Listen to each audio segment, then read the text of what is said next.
Okay, so I'm driving today as I normally do, and I'm listening to a lot of different music. And I listened to an artist who I actually like because she's very honest in her lyrics. And this is something that's really been on my heart, so it just kind of made me think. She literally said that she is self-conscious about her butt because it is not big. Uh, and I love the honesty behind it. It's just made me sad though because this girl is beautiful, and it also made me think. I grew up in the 80s and 90s when everybody on TV was still pretty slender. Being thick or being curvy was not yet a thing. It was not yet the trend.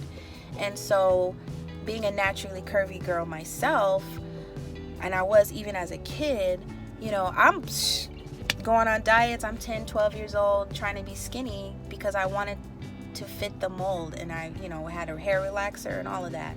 A lot of us did. And so nowadays I'm in my 30s, and finally I somehow fit the trend now because I am light skinned, I have curves, and my hair is natural. And so now I am accepted as beautiful because the trends have changed. It has nothing to do with me, but it has everything to do with society. And so now it's like all of the slender girls want to have curves.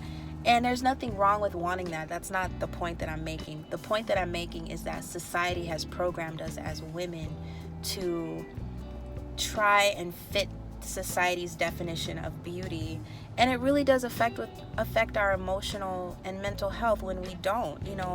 I struggled so hard in my 20s, in college, because I went to a predominantly white school, and a lot of the girls were slender and tall and blonde, and I was completely opposite. And when you are opposite of what society calls the norm, it can really mess with your head. And so I had a lot of negative self-talk, and it took me a long time to really be comfortable with me.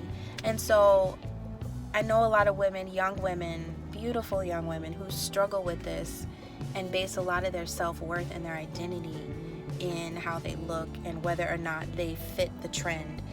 And I just want to say that it's okay if you don't. It's okay if you don't fit what society calls beautiful, because your creator's definition of beauty has nothing to do with society's. And once you find your beauty and your definition of what that means, it automatically shines through on the outside.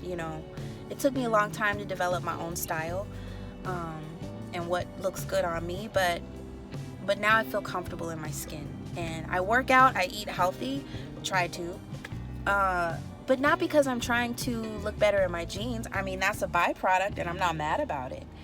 But that's not the goal. The goal is health, and I don't want to get high blood pressure and diabetes, So all I'm saying is it's just the struggle is real for us women, and you're not alone in that. And we have to learn how to not compare ourselves to others. So, yeah, that's it.